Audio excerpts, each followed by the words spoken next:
بسم اللہ الرحمن الرحیم وَإِذَا نَادَيْتُمْ إِلَى الصَّلَاةِ، اور جب تم بلاتے ہو نماز کی طرف، یعنی اذان دیتے ہو نماز کے لیے، جب تم ندا دیتے ہو، اتخذوها ہزوا ولعبا، تو وہ اس اذان کو، اس ندا کو جو نماز کی طرف ہے، اس کو بھی مذاق بنا لیتے ہیں اور کھیل. ذالک بانہم قوم لا یعقلون، اور یہ حماقت وہ اس لیے کرتے ہیں کہ وہ ایسی قوم ہے جن میں عقل نہیں ہے. عقل نہیں ہے مراد یہ ہے کہ ان کے اندر انٹلیکٹ تو موجود ہے لیکن وہ اپنی عقل کو استعمال نہیں کرتے.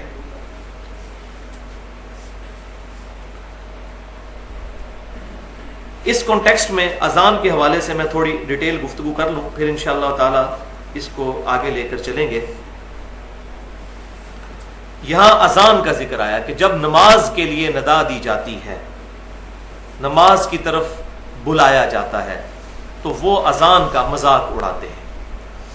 اسی طریقے سے اذان کا ذکر سورہ الجمعہ میں بھی ہے کہ جب جمعے کے دن وَإِذَا نُودِيَ لِلصَّلَاةِ، جب جمعے والے دن میں یوم الجمعہ، جمعے والے دن جب ندا دی جائے اذان کے لیے، نماز کے لیے اذان دی جائے، فَاسْعَوْا إِلَىٰ ذِكْرِ اللَّهِ وَذَرُوا الْبَيْعَ، تو فوراً اللہ کے ذکر کی طرف لپکو اور تجارت کو وقتی طور پر چھوڑ دو. وہاں بھی اذان کا ذکر ہے، لیکن مزے کی بات یہ ہے کہ اذان کے کلمات قرآن پاک میں کہیں بھی مینشن نہیں ہوئے کہ کس انداز میں اذان دی جائے گی. اب اس کا واحد سورس ہمارے پاس سنت ہے، اور سنت وہ جو صحیح احادیث سے ڈرائیو ہو.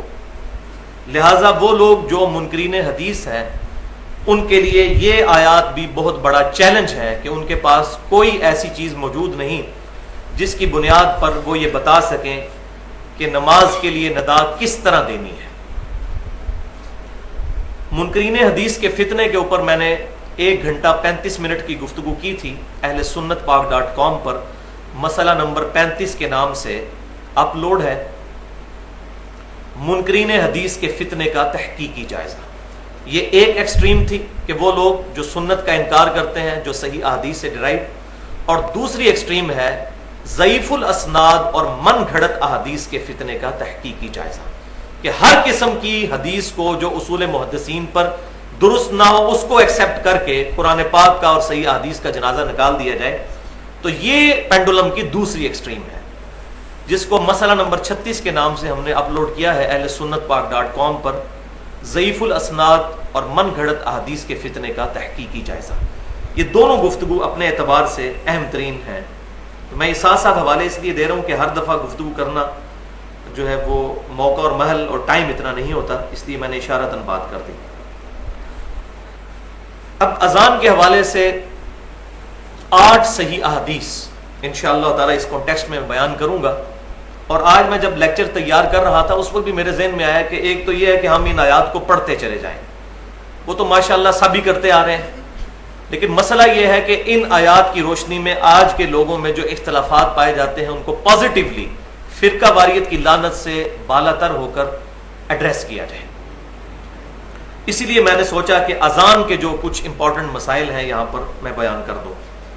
پہلی حدیث صحیح بخاری اور صحیح مسلم کی متفق علیہ حدیث ہے کہ امام کائنات سید الاولین والآخرین شفیع المذنبین رحمت للعالمین سیدنا و مولانا امام اعظم محمد رسول اللہ صلی اللہ علیہ وسلم صحابہ اکرام علیہم رضوان کو اذان کے کلمات دوہرے تعلیم فرمایا کرتے تھے اور اقامت کے کلمات اکہرے تعلیم فرمایا کرتے تھے. وہ ڈبل ہوتے تھے، یہ سنگل. اور ساتھ ہی حدیث میں مرود ہے سوائے قد قامت الصلاۃ کے، قد قامت الصلاۃ یہ ایکسٹرا ہوتا تھا اقامت میں 2 دفعہ. دوسری حدیث صحیح مسلم میں ہے کہ آپ صلی اللہ علیہ وآلہ وسلم نے اذان کے کلمات خود تعلیم فرمائے اور کلمات بھی بتائے کہ کون کون سے ہیں. اللہ اکبر اللہ اکبر، اللہ اکبر اللہ اکبر، اشہد ان لا الہ الا اللہ، اشہد ان لا الہ الا اللہ، اشہد ان محمد الرسول اللہ، اشہد ان محمد الرسول اللہ، محمد در رسول اللہ، کیونکہ ان آیا ہے، انا جو ہے وہ آگے محمد کو دو پیشوں کو زیر میں بدل دے گا، اشہد ان محمد در رسول اللہ، اور کلمے میں ہوتا ہے محمد الرسول اللہ.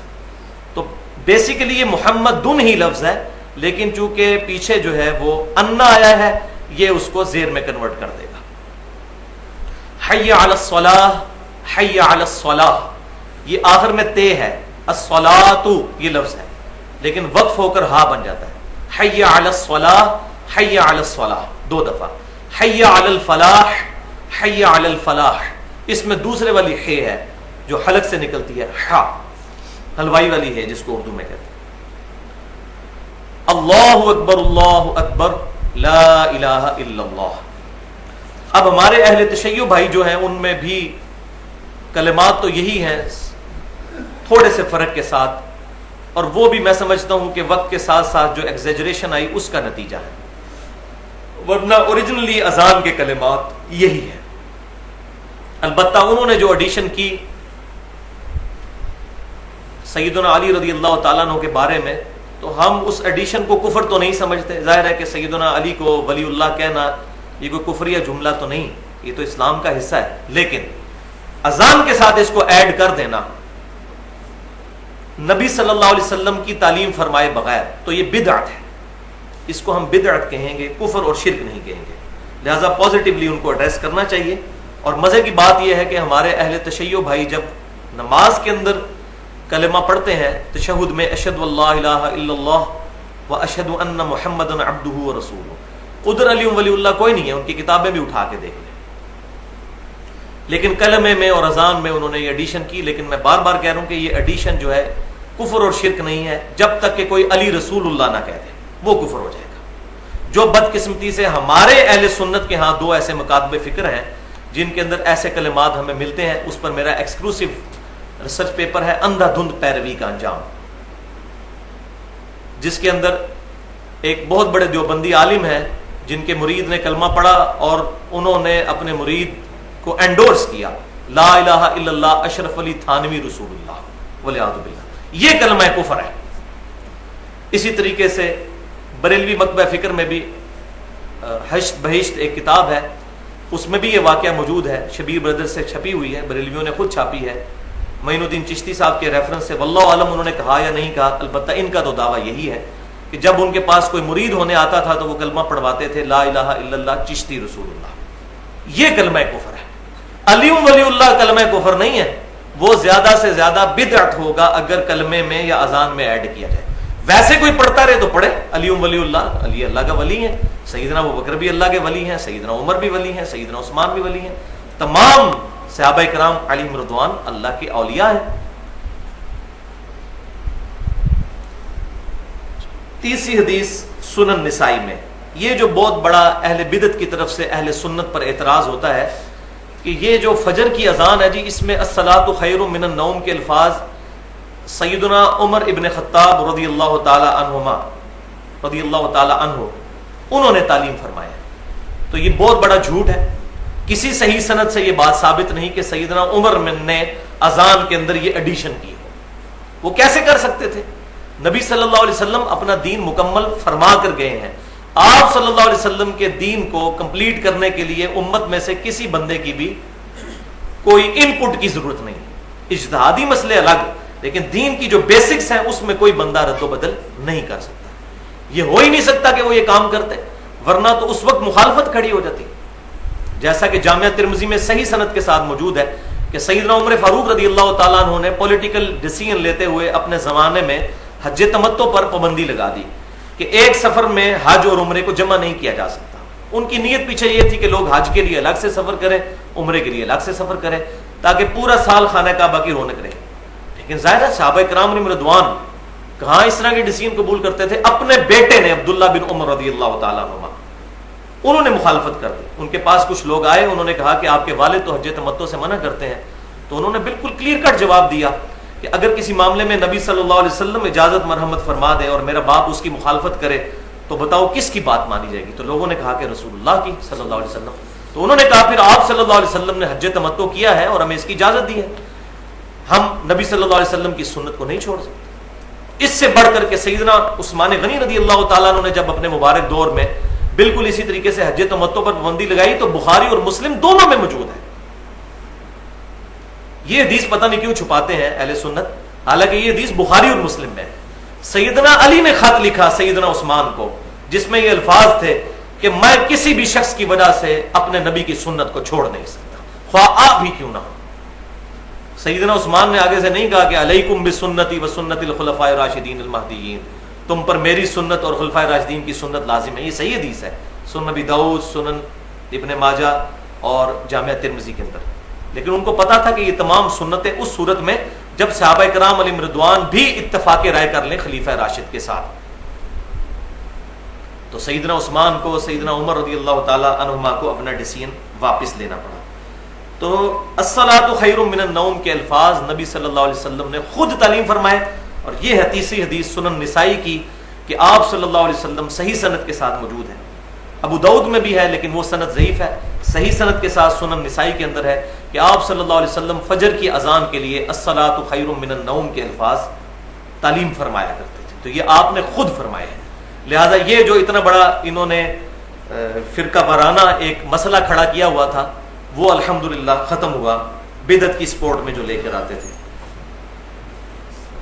چوتھی حدیث جامعہ ترمذی میں ہے کہ سیدنا بلال رضی اللہ تعالی عنہ جب بھی اذان دیا کرتے تھے تو اپنی دونوں انگلیاں جو ہے وہ کانوں میں یوں داخل کرتے تھے، اور اس کا مقصد یہ ہوتا ہے آواز کو اونچا کرنا، کیونکہ جب یہ دونوں انگلیاں یہ کان کے سوراخوں میں رکھنی ہے، باہر نہیں رکھنی جیسے لوگوں نے ایسے رکھی ہوتی ہے، باہر نہیں ہے، سوراخ کے اندر رکھنی ہے۔ اور اس کا مقصد یہ ہوتا ہے کہ جب آپ ان انگلیوں کو کان کے اندر داخل کرتے ہیں تو آپ کو بڑی ہلکی آواز آتی ہے اپنی بھی، تو آپ جب اونچی اذان دیتے ہیں تو آپ کو فیل نہیں ہوتا اس وقت، ورنہ اگر آپ یہ کانوں پہ انگلیاں نہ اونچا بولیں تو اپنے کان درد کرنے لگ پڑتے ہیں۔ تو یہ آپ دیکھیں گے قاری حضرات بھی جو ہے کبھی اونچی تلاوت کرنا ہو تو وہ یوں کر لیتے ہیں تاکہ اپنی کانوں میں آواز اونچی نہ آئے، تو یہ بھی سنت ہے۔ پانچویں حدیث جامعہ ترمذی، سنن ابی داؤد، سنن نسائی اور سنن ابن ماجہ میں ہے کہ نبی صلی اللہ علیہ وسلم ترجیح والی اذان بھی تعلیم فرمایا کرتے تھے۔ ترجیح سے مراد ہے ریپیٹیٹو جو اذان ہے، کچھ کلمات کو زیادہ مرتبہ ریپیٹ کرنا ترجیح کے ساتھ۔ اور خصوصاً صحیح بخاری اور مسلم میں ملتا ہے کہ جو تہجد کی اذان ہوا کرتی تھی خصوصاً رمضان شریف کے اندر جو سیدنا بلال دیتے تھے وہ ترجیح والی اذان ہوتی تھی۔ اور پھر فجر کے لیے اذان عبداللہ ابن ام مکتوم رضی اللہ تعالیٰ عنہ دیا کرتے تھے۔ تو وہ اذان اسی سنن ابی داؤد، نسائی، ابن ماجہ اور ترمذی میں موجود ہے کہ اس میں آپ صلی اللہ علیہ وسلم اذان کے 19 کلمات تعلیم فرماتے تھے اور اقامت کے 17 کلمات۔ تو یہاں سے وہ ڈبل اقامت بھی ثابت ہو جاتی ہے جیسے ہمارے حنفی بھائی دیتے ہیں، لیکن وہ دو نمبر یہ کرتے ہیں کہ وہ اس اذان کے ساتھ اقامت ڈبل دیتے ہیں کہ جو اذان سنگل ہوتی ہے۔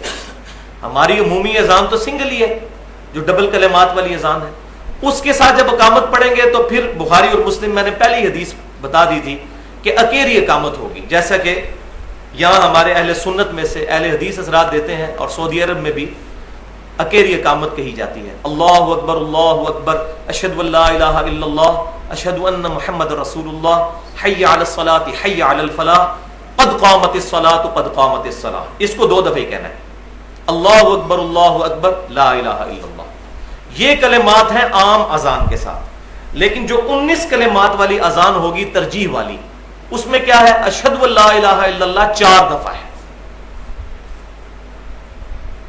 پھر اشہد ان محمد رسول اللہ بھی 4 دفعہ ہے۔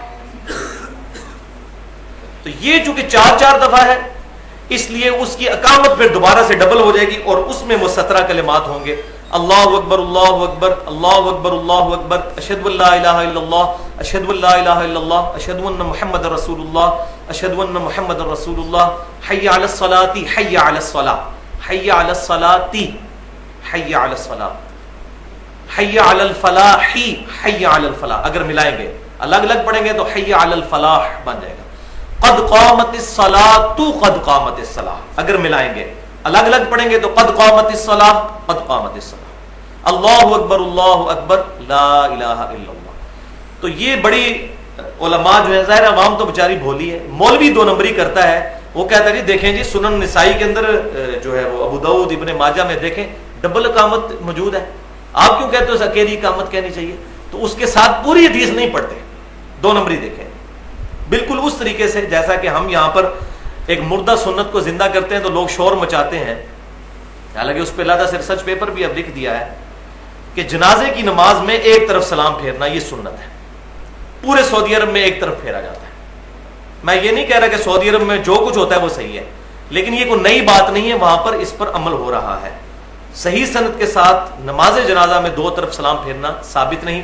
ایک ہی روایت ہے سنن الکبری البہیقی کے اندر، لیکن اس کے اندر حماد بن ابی سلیمان جو ہے وہ مدلس راوی ہیں اور وہ ان سے روایت کر رہے ہیں، اور مدلس کی ان والی روایت ضعیف ہوتی ہے جب تک سما کی تصریح موجود نہ ہو. یہ پیٹ رول ہے جو صحیح مسلم کے مقدمے میں موجود ہے، وہ روایت ضعیف ہے.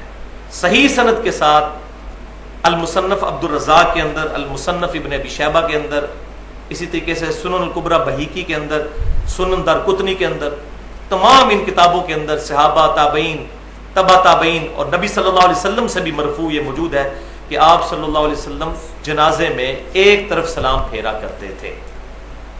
بلکہ شاید اس وقت میری جیب میں ہو، میں نے آج کسی بھائی کو دینی تھی یہ چیز، تو یہ میں آپ کو روایت بھی بتا دیتا ہوں. یہ جو دو نمبری کرتے ہیں، ہاں جی، المصنف ابن ابی شیبہ میں تیسری جلد میں 306 نمبر صفحے پہ ہے کہ ابراہیم نخعی رحمۃ اللہ علیہ، جو امام حنیفہ رحمۃ اللہ علیہ کے دادا استاد ہیں اور بخاری اور مسلم کے متفقن علیہ راوی ہیں، وہ فرماتے ہیں، یہ تابعی ہیں، کہ سجدہ سہو میں اور جنازے کا ایک ہی سلام ہے. سجدہ سہو میں بھی ایک سلام ہے اور جنازے میں بھی ایک سلام ہے. سجدہ سہو کے تین طریقے ہیں، دو تو وہ ہیں جو بخاری اور مسلم میں آئے کہ پوری اتحیات پڑھنے کے بعد دو سلام پھیرنے سے پہلے ڈائریکٹ دو سجدے کیے جائیں، پھر دونوں طرف سلام پھیر لیا جائے. ایک یہ طریقہ جو بخاری اور مسلم میں ہے. دوسرا طریقہ بخاری اور مسلم میں کچھ یوں ہے کہ دونوں طرف سلام پھیر لیا جائے، اس کے بعد دو سجدے کر لیے جائے، پھر دوبارہ سلام پھیرنے کی ضرورت نہیں. اور تیسرا طریقہ یہ ہے جو سیدنا ابراہیم نخعی رحمۃ اللہ علیہ سے ثابت ہے کہ التحیات للہ والصلوات، یہ عبدو و رسولو تک پڑھ کر ایک طرف سلام پھیرا جائے، پھر دو سجدے کر کے پھر دوبارہ تشہد پڑھ کر دونوں طرف سلام پھیرا جائے. اس کا اشارہ صحیح مسلم میں بھی ملتا ہے دوبارہ تشہد پڑھنے کا. اب ابراہیم نخعی کی ایک ہی حدیث ہے وہ کہ صحف میں بھی ایک سلام ہے اور جنازے میں بھی ایک سلام، تو اس سے آدھی روایت تو وہ لے لیتے ہیں، آدھی چھوڑ دیتے ہیں. افتؤمنون ببعض الکتاب وتکفرون ببعض، کیا تم کتاب کے آدھے حصے پر ایمان لاتے ہو اور آدھے پر ایمان ہی نہیں لاتے؟ ایسے مولوی گھستا ہے دین کے اندر اور اپنے مطلب کی چیزیں نکال کر امت کو فتنے میں داخل کرتا ہے. لہذا سجدہ سہو میں بھی ایک سلام اور نماز جنازہ میں بھی دائیں طرف ایک سلام پھیرنا ہے، یہی سنت ہے. تو بات کہاں سے کہاں نکل گئی؟ میں اذان کا بتا رہا تھا کہ جب ڈبل اذان ہوگی تو اقامت ڈبل ہوگی. اگر سنگل اذان جو ہم عموماً دیتے ہیں تو اس کے لیے اقامت سنگل ہی ہوگی، یعنی اذان کے کلمات ڈبل اور اقامت کے سنگل.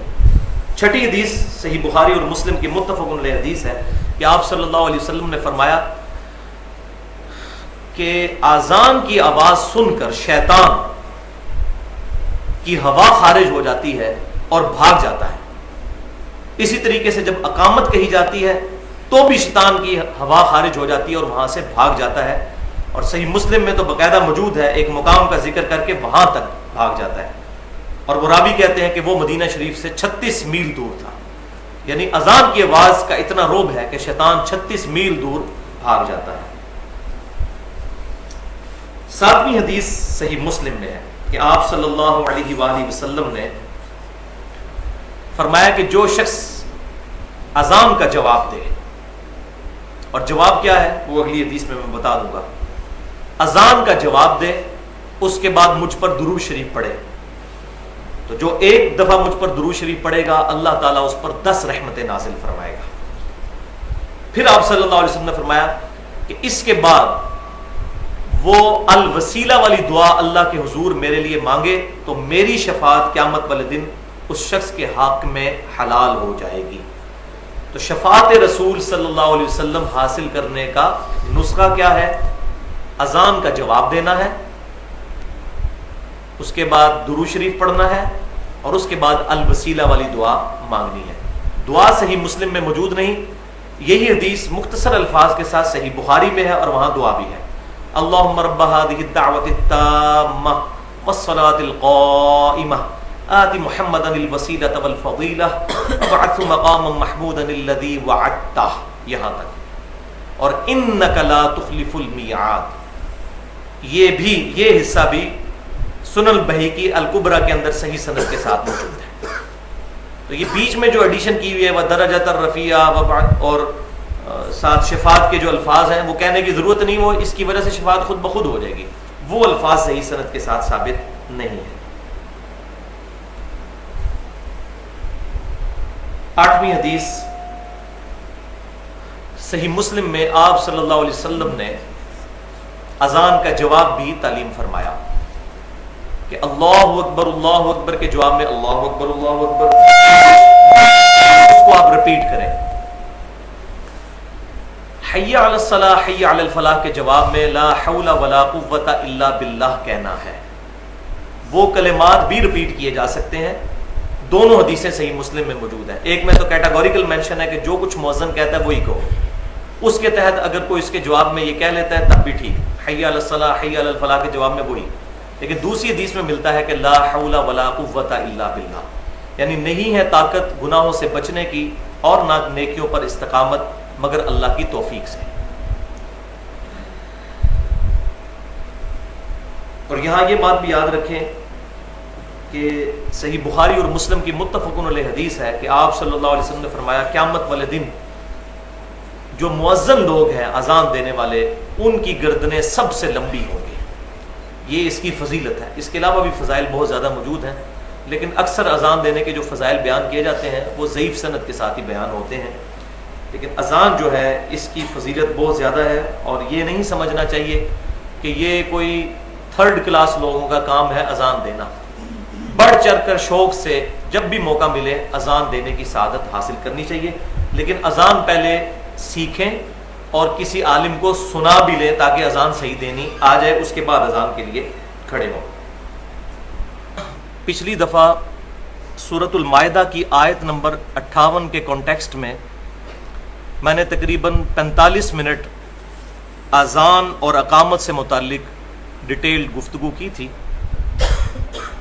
آج انشاءاللہ تعالی پچھلے ہی درس سے ریلیٹڈ 5 وضاحتیں ہوں گی انشاءاللہ، اور پھر ساتھ 12 اختلافی مسائل جو آج کل مسلمانوں کو درپیش ہیں اذان اور اقامت کے حوالے سے، ان کو فرقہ واریت سے بالا تر ہو کر کتاب و سنت اور اجماع کی روشنی میں بیان کیا جائے گا۔ اور پھر انشاءاللہ تعالی ہماری یہ آج کی گفتگو یعنی تقریباً 1 گھنٹے کی اور پچھلی ملا کے ٹوٹل 100 منٹ کی گفتگو مسئلہ نمبر 50 کے نام سے اہل سنت پاک.com پر اپلوڈ بھی ہو جائے گی، اذان اور اقامت کے صحیح احکام اور مسائل کے نام سے انشاءاللہ تعالی۔ تو پہلے ان 5 وضاحتوں کی طرف آتے ہیں پچھلے درس سے ریلیٹڈ۔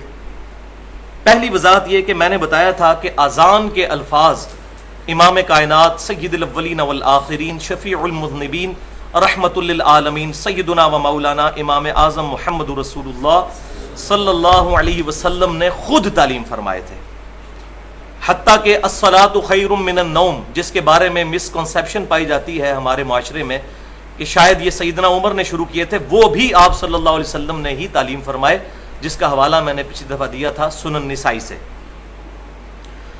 تو اسی کانٹیکسٹ میں ایک چیز سکپ ہو گئی تھی، ظاہر ہے اس وقت تو ارادہ نہیں تھا کہ اتنی ڈیٹیل میں بات کی جائے، لیکن چونکہ لیکچر کا جب فیڈ بیک سامنے آتا ہے تو پھر اس کی کلیریفیکیشن بڑی ضروری ہوتی ہے۔ اور اب جو ہے وہ ویڈیو کا دور ہے، مستقبل کا دور، لوگوں کے پاس کتابیں پڑھنے کا ٹائم نہیں، تو میں یہ چاہ رہا ہوں جس طریقے سے باقی اختلافی مسائل تقریباً 49 کے قریب ریکارڈ ہو چکے ہیں، تو یہ مسئلہ بھی ریکارڈنگ میں آ جائے پازیٹیو انداز میں۔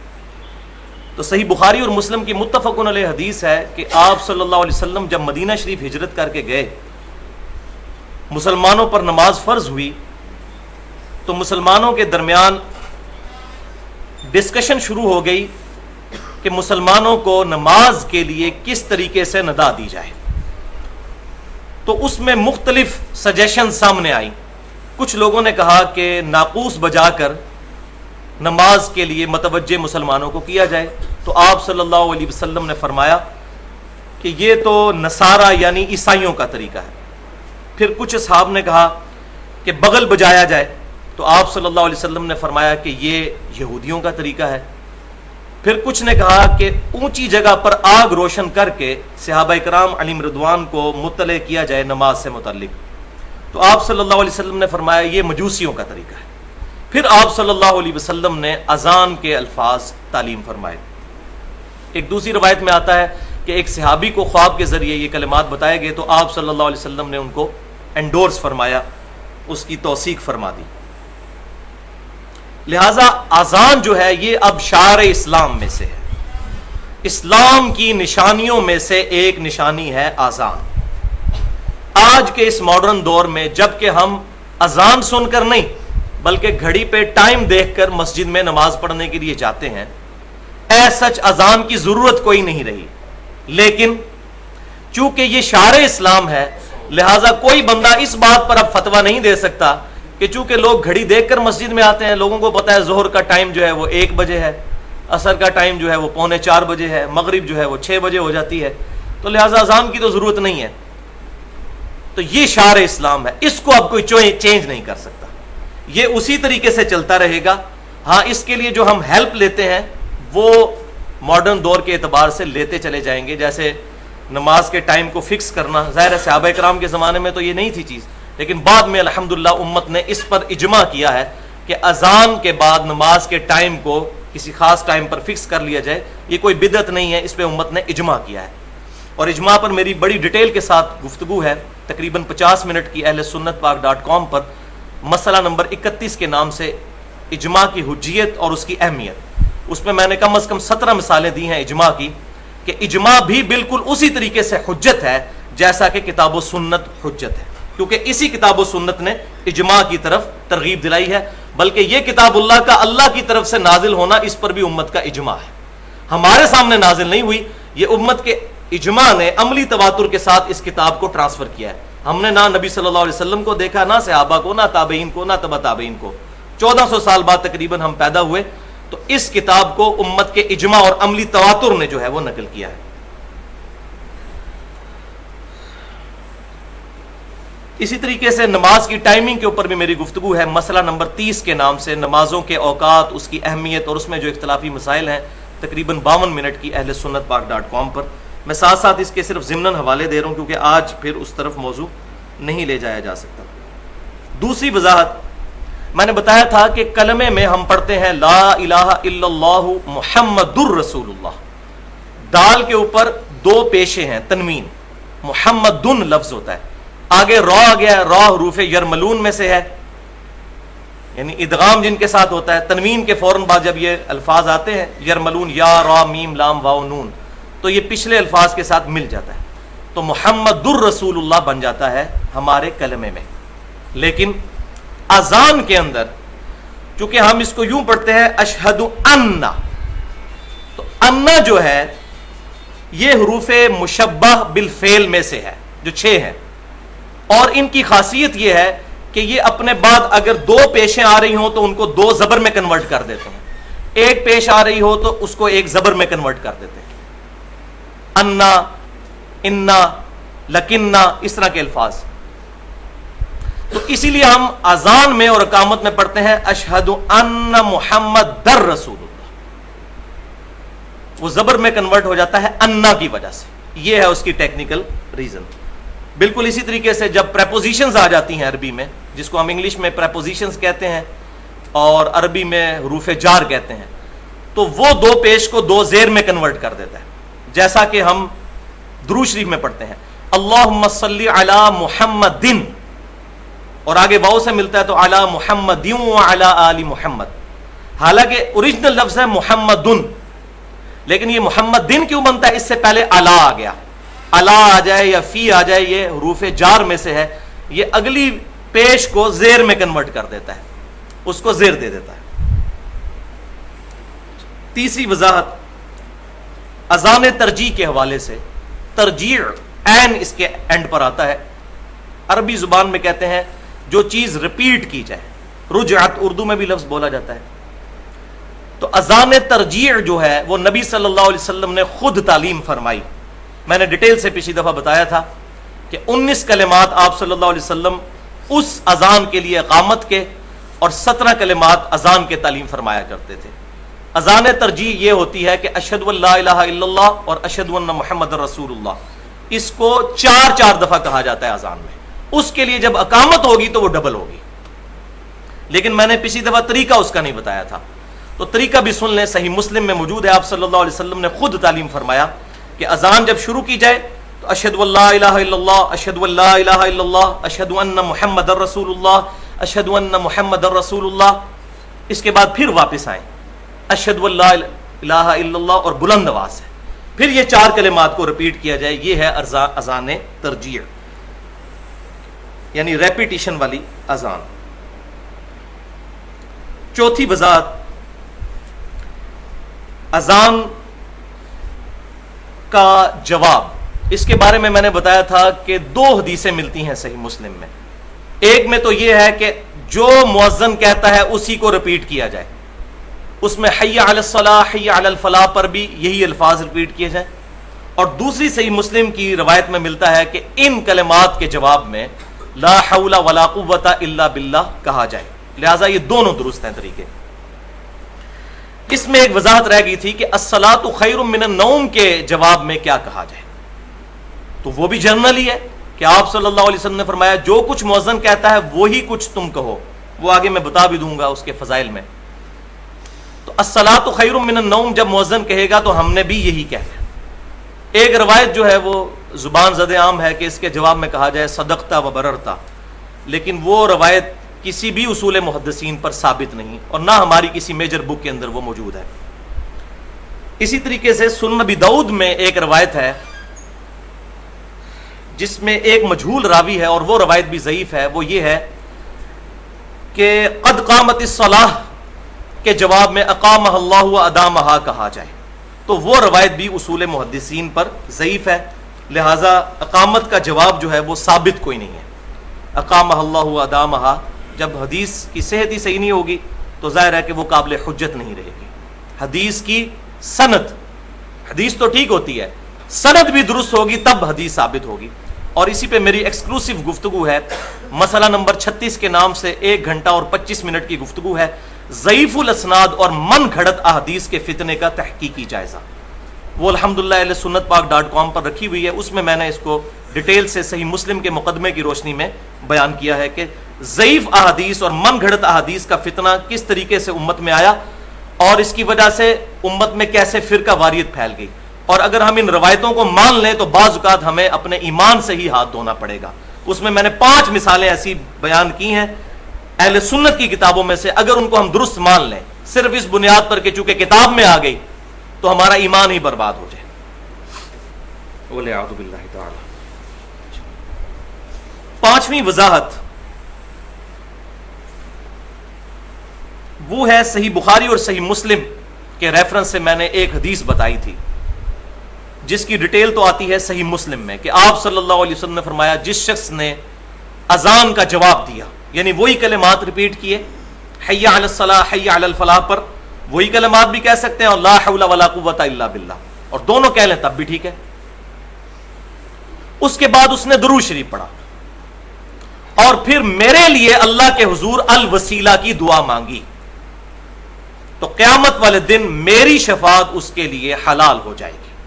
یہ ہے شفاعت رسول صلی اللہ علیہ وآلہ وسلم حاصل کرنے کا نسخہ. 3 اعمال کرنے ہیں، اذان کا جواب دینا ہے، درود شریف پڑھنا ہے اور الوسیلہ والی دعا مانگنی ہے. وہ صحیح مسلم میں تو نہیں، البتہ وہ صحیح بخاری میں ہے. میں نے پچھلی دفعہ وہ دعا بھی پڑھ کر بتائی تھی. 2 مزید فضائل اور ہیں جو میں چاہ رہا ہوں کہ ہمارے اس گفتگو کے اندر شامل ہو جائیں.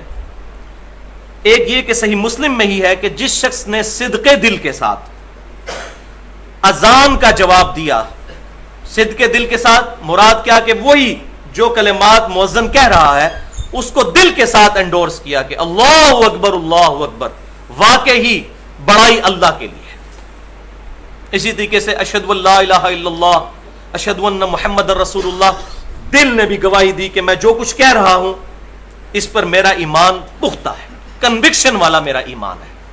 تو آپ صلی اللہ علیہ وسلم کے صحیح مسلم میں الفاظ ہیں، جس نے صدق کے دل سے اذان کا جواب دیا تو وہ جنت میں داخل ہوگا، الحمدللہ۔ لیکن اذان کے دو جواب ہیں، ایک تو یہ جواب ہے کہ وہ کلمات ریپیٹ کرنے ہیں، اور ایک ہے اذان کا پریکٹیکل جواب کہ مسجد میں نماز کے لیے جانا ہے، کیونکہ صحیح بخاری اور مسلم کی متفق علیہ حدیث ہے، اور سنن نسائی میں اس کی ڈیٹیل بھی ملتی ہے کہ یہ پرٹیکولر فجر کی نماز کے بارے میں آپ صلی اللہ علیہ وسلم نے فرمایا، کچھ صحابہ غائب تھے تو آپ صلی اللہ علیہ وسلم نے فرمایا، بخاری اور مسلم کی متفق علیہ حدیث، کہ میرا دل کرتا ہے کہ میں اپنی جگہ کسی اور کو امام مقرر کروں اور ان لوگوں کے گھروں کو آگ لگا دوں جو کہ مسجد میں جماعت کے ساتھ نماز نہیں پڑھتے، اگر مجھے بچوں اور عورتوں کا خیال نہ ہو، وَلِعَاذُ بِاللَّهِ تعالی۔ رحمت للعالمین کا گاڑا فتویٰ جو ساری کائنات کے لیے رحمت ہے، لیکن ایز فار ایز حقوق اللہ از کنسرنڈ، پروفٹ صلی اللہ علیہ وسلم کوئی کمپرومائز نہیں کرتے تھے۔